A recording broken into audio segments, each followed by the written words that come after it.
Hello guys, দেখো আমরা এখন মায়াপুর যাচ্ছি। তো মায়াপুর ব্রিজ পার হয়ে আমরা এখন মন্দিরে যাচ্ছি। তো টুকটুকিতে উঠেছি। তো তোমরা দেখো চারিদিকে দোকান পাশার। তো আমরা দোকান দেখলাম। বৃষ্টি হচ্ছিল বলে কিছু কেনাকাটা করতে পারলাম না, বিকেলবেলা বৃষ্টি হচ্ছিল। তো 6টা নাগাদ আমরা বেরিয়ে গেলাম।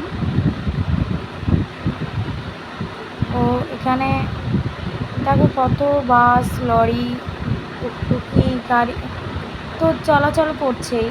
তো রাস্তাটা সেদিনকার প্রচণ্ড জ্যাম ছিল। এখানে রথযাত্রা হচ্ছিল।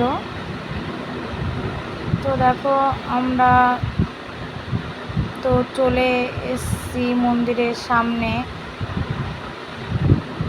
তো এখানে টুকটুকিওয়ালা দাদা বলছে যে এরকম তোমরা এখানে নেমে যাও। তো আমরা বললাম আর একটুখানি দিয়ে আসো, ছোটো বাচ্চা আছে, তো ওরা হাঁটাচলা করতে পারবে না। তো আবার একটুখানি আগিয়ে দিয়ে আসতে গেল।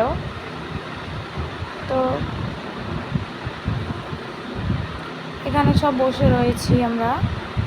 তো আমরা ফাইনালি নেমে পড়লাম।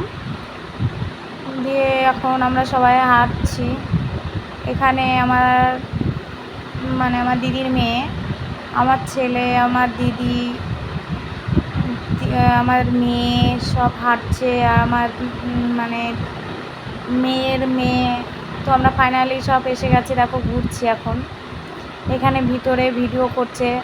তো আমার নাতনিকে বলছি যে দিদুন ঘুর, একটু দেখি কীরকম লাগছে। তো মন্দিরটা দেখো, আমরা এদিকে আছি। তো মন্দিরটা হাফ দেখা যাচ্ছে।